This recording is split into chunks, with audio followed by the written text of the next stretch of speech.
Hi guys, I am Arhan from Mumbai.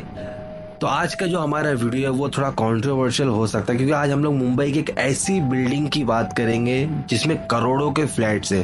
काफ़ी लोग उस बिल्डिंग में रहते हैं और कई लोगों ने करोड़ों की इन्वेस्टमेंट की है। तो हमारे इस वीडियो से उनका नुकसान ना हो, इसलिए हम लोग प्रॉपर्टी का नाम नहीं लेंगे, लेकिन हाँ, वो बिल्डिंग कहाँ है वो मैं आपको बताऊंगा। उससे ज़्यादा मैं नहीं बता सकता, क्योंकि हम लोग नहीं चाहते कि किसी का भी नुकसान हो हमारी वजह से। खैर, आत्माएं बहुत ज़्यादा खौफनाक, बहुत ज़्यादा डेंजर होती है, और मैं हमेशा भगवान से, अल्लाह से यही दुआ करता हूँ कि यार हम इंसानों का सामना कभी भी इस तरह की आत्माओं से ना पड़े, क्योंकि ये ना सिर्फ जान लेती है बल्कि ये पूरी की पूरी परिवार की जिंदगी तबाह कर देती है। और आज इस वीडियो में हम लोग एक ऐसी बच्चे की आत्मा के बारे में बात करेंगे। बच्चे जो होते हैं, चाहे वो जिंदा हो या उनकी मौत हो जाए, बच्चे बच्चे होते हैं और बच्चे ना समझ होते हैं। और ऐसे में अगर किसी बच्चे की मौत हो जाए तो उसकी आत्मा को ये समझ में नहीं आता कि वो कर क्या रहा है। मतलब वो अनइंटेंशनली ऐसी चीजें करते हैं जो बहुत ही ज्यादा खौफनाक होती है। तो वही चीज आपको इस वीडियो में फील होगी। तो आप ज़्यादा समय ना लेते हुए शुरू करते हैं हमारा आज का ये वीडियो।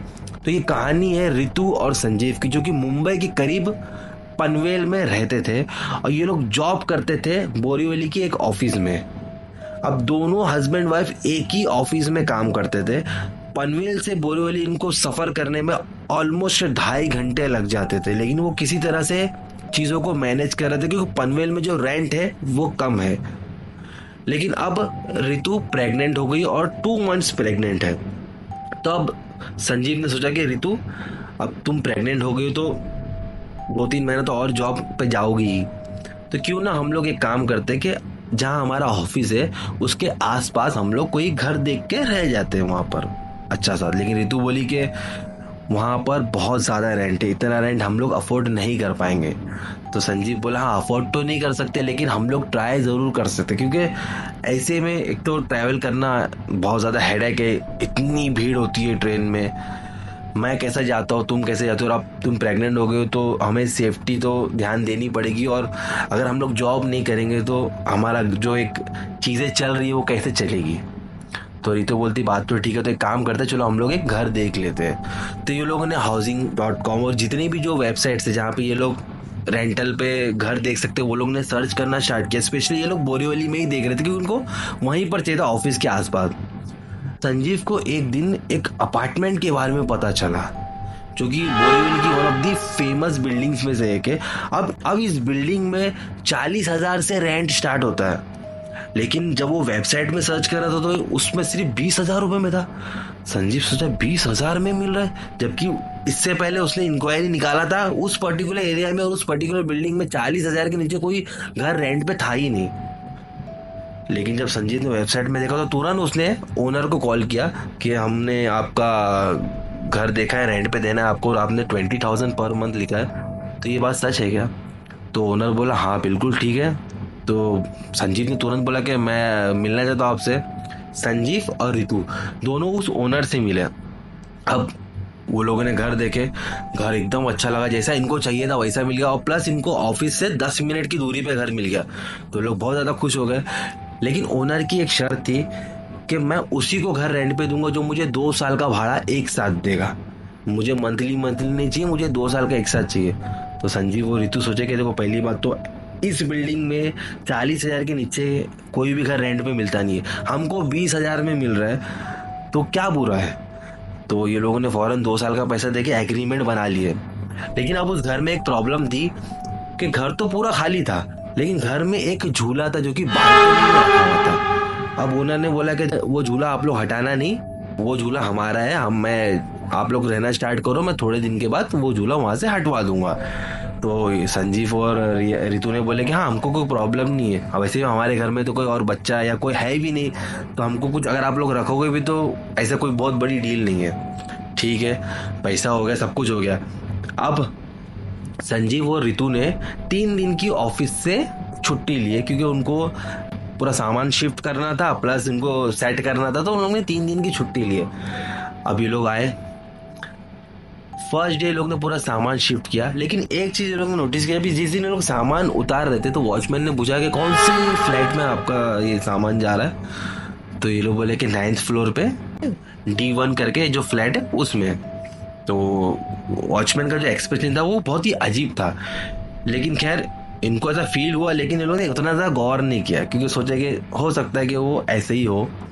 अब ये लोग सामान शिफ्ट कर दिए, सब कुछ सही हो गया। और फर्स्ट नाइट को अब ये लोग जब सो रहे थे तो अचानक इनको झूले की हिलने की आवाज़ आई, और वो आवाज़ ऐसी थी कि मानो उसमें कोई बैठ के झूला झूल रहा हो। तो दोनों उठ के देखे तो लिटरली वो झूला इतनी तेजी से मूव हो रहा था कि हवा से झूला हिलने में और कोई बैठ के उस पर हिल रहा है, वो दोनों में डिफरेंस होता है। तो बिल्कुल ऐसा ही कोई डिफरेंस इनको नजर आया। बट रितु डर गई, तो संजीव ने उसका चेहरा देख के बोला कि नहीं धर्मत, हम लोग 9th फ्लोर पर रहते, तो हवा की वजह से ये इतना हिल रहा होगा, तो टेंशन लेने की जरूरत नहीं है। तो उसने झूले को पकड़ लिया और हिलना बंद हो गया। अब ये लोग सो गए। अब अगले दिन सब कुछ ठीक था, कुछ भी ऐसी चीज हुई नहीं। तो ये लोग बहुत खुश थे क्योंकि इनको बोरीवली में अपने बजट से भी कम में इनको फ्लैट मिल गया था, और प्लस ऐसा मिल गया था कि मतलब ये लोग खुद भी उस चीज़ को डाइजेस्ट नहीं कर पाते कि हमको मिला है तो मिला कैसे। खैर पूरा दिन अच्छे से गया, दूसरा दिन भी। अब रात को संजीव बेडरूम में था और रितु को वॉशरूम जाना था। तो रितु वॉशरूम की तरफ बढ़ी, जैसे उसे दरवाज़ा खोली है तो उसमें एक बच्चे की कटी हुई मुंडी पूरा खून में सनी हुई, खून टपक रहा है। रितु ने एकदम जोर से चिल्लाई और ते में संजीव दौड़ कर आया। क्या हुआ रितु? तो बोली कि मैंने अभी यहाँ पर एक बच्चे की कटी हुई लाश सर देखी हूँ जिसपे सब खून टपक रहा था। जब संजीव ने देखा तो ऐसा तो कुछ भी नहीं था। तो संजीव बोला कि तुम प्रेग्नेंट हो, प्रेगनेंसी में ऐसे बुरी चीज़ें होती है, और कल रात को जैसे हमने झूले को मूव होते हुए देखा तो तुम शायद हेलुसिनेट करी और तुमने कुछ बुरे चीज़ें सोची होगी दिन में, तो वही तुम्हें नजर आया, ऐसा कुछ भी नहीं है। और लिटरली संजीव को कुछ दिखा ही नहीं, तो वो कैसे उसको बोले। अब ये लोग सो गए। नेक्स्ट दिन संजीव और ऋतु दोनों को ऑफिस जाना था, लेकिन संजीव ने बोला कि देखो ऋतु, मुझे तुम्हारी तबीयत ठीक नहीं लग रही, तुम एक काम करो 3-4 दिन की छुट्टी और ले लो, मैं ऑफिस में बात कर लेता हूँ और मैं आज ऑफिस चले आता हूँ, सब हैंडल कर लेता हूँ। तो ऋतु बोली हाँ ठीक है तुम चले जाओ। अब संजीव ऑफिस चला गया, लेकिन जाते जाते संजीव ने ऋतु को बोला कि तुम घर से बाहर निकलो, हमारे जो नेबर्स हैं उनसे मिलो, तुमको थोड़ा अच्छा लगेगा। अब संजीव गया तो ऋतु बाहर निकली। पहले घर पे बेल बजाई तो किसी ने खोला नहीं, तो सोची कि हो सकता है वो लोग नहीं हो। अब वो दूसरे घर में बेल बजाई तो भी कोई खोला नहीं। ऐसा उसने पूरे फ्लोर पे जितने भी रूम थे उन सब की बेल बजाई, लेकिन कोई भी रूम में कोई है ही नहीं। तो कौन खोलेगा, मतलब वो पूरे के पूरे घर खाली थे, ना उसमें ओनर थे ना कोई रेंटल था। रितु हैरान कि ऐसा कैसे हो सकता कि इस फ्लोर पे सिर्फ हम ही रह रहे हैं। तो कंफ्यूज होके वो घर में वापस चले गए और सोची चलो मैं खाना पकाते पकाते टेलीविजन देख लेती हूँ। खाना भी पका रही है प्लस वो टीवी भी देख रही है, सोफे पे बैठी आराम से टीवी देख रही। तब उसको लगा कि उसके पीछे से कोई भागा हंसते हुए, जैसे कोई बच्चा हंसते हुए भागता ना वैसा भागा। ये तू पीछे पलट के देखी तो कोई नहीं, फिर वो अपना टीवी देख रही, फिर वापस एक बच्चा भागा पीछे से हंसते हुए, फिर तू देखी पीछे कोई नहीं। अब सडनली किचन में से कुकर की सीटी बजी, तो रितु सीधा किचन में चले गई देखने के लिए। अब वो किचन से उसको आवाज सुनाई दे रही कि अब वो जो टेलीविजन में एक मूवी देख रही थी वो मूवी हटके सडनली किसी ने यूट्यूब पे कार्टून लगा दिया। ये हैरान हो गई कार्टून किसने लगाया, अब तो वो मूवी देख रही थी। वो थोड़ा और डर गई। तभी उसको बेडरूम के दरवाजे खुलने की आवाज आई। जैसी वो पलट के देखी तो उसको लगा कि बेडरूम में से कोई झांक रहा है। तो उसी टाइम पे पसीना पसीना हो गई। एक बोलता है ना पूरे सर से लेके पैर तक घूसबम्स आ जाना, एक अलग ही चीज उसको महसूस होने लगी।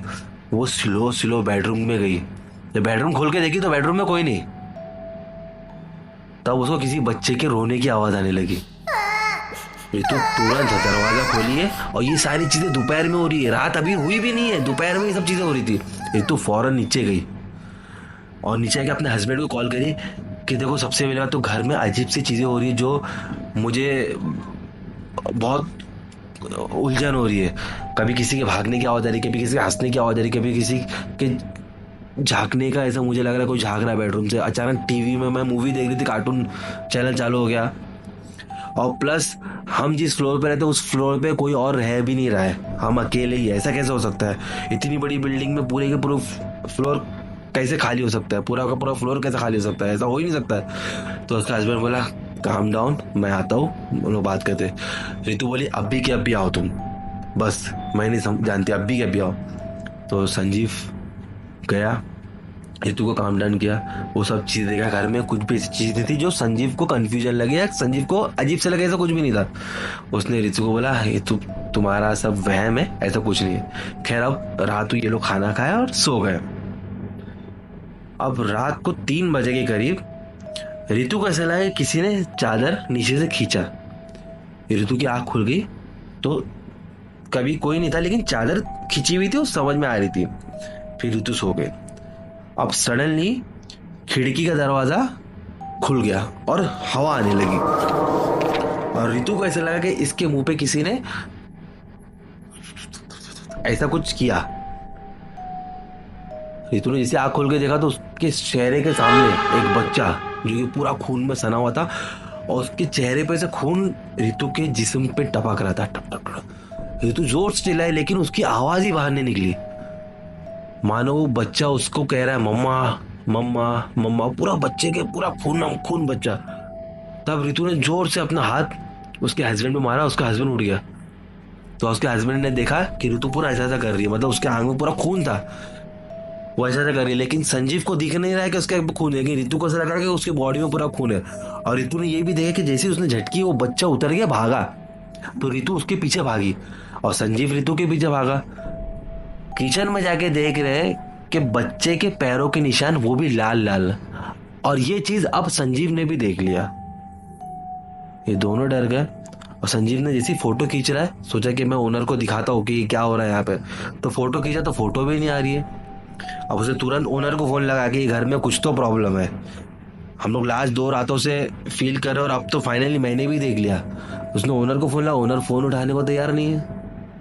अब उसने बोला रितु को कि एक काम करो, हम लोग सुबह सोसाइटी के चेयरमैन से बात करते कि घर में हमारे साथ कुछ ऐसी चीज़ें हो रही है जो हमारे समझ के बाहर है, एक क्या है, हमको कंप्लेंट करनी पड़ेगी। तब लोग नेक्स्ट सुबह चेयरमैन के पास जाते हैं और उसको बोलते कि जब से हम लोग ने घर लिया हमारे साथ बहुत सारी ऐसी चीज़ें हो रही है जो नॉर्मल नहीं है। कभी किसी बच्चे की भागने की, किसी की रोने की। कल रात को तो हद हो गई कि हम लोग ने बच्चों के पैरों के निशान देखे, उसमें खून लगे हुए थे। तब वो सोसाइटी वाला बोला कि देखो, आप जिस घर में रह रहे हो वो घर हॉन्टेड है। पिछले 6 साल से उस घर में कोई भी नहीं रहा है। 6 साल पहले एक फैमिली रहती थी, हस्बैंड वाइफ और उनकी एक बेटी थी जो कि एबनॉर्मल थी। उस बेटी की उम्र लगभग 3 साढ़े 3 साल की थी। वो छत पर से गिर गई थी, तब उसकी मौत हो गई। पूरा उसका सर फट गया था, पूरा खूनम खून थी। उसके बाद से उस बच्ची की आत्मा उस घर में भटकती है, मम्मा मम्मा करते हुए, उसी में अपने माँ को ढूंढ रही है।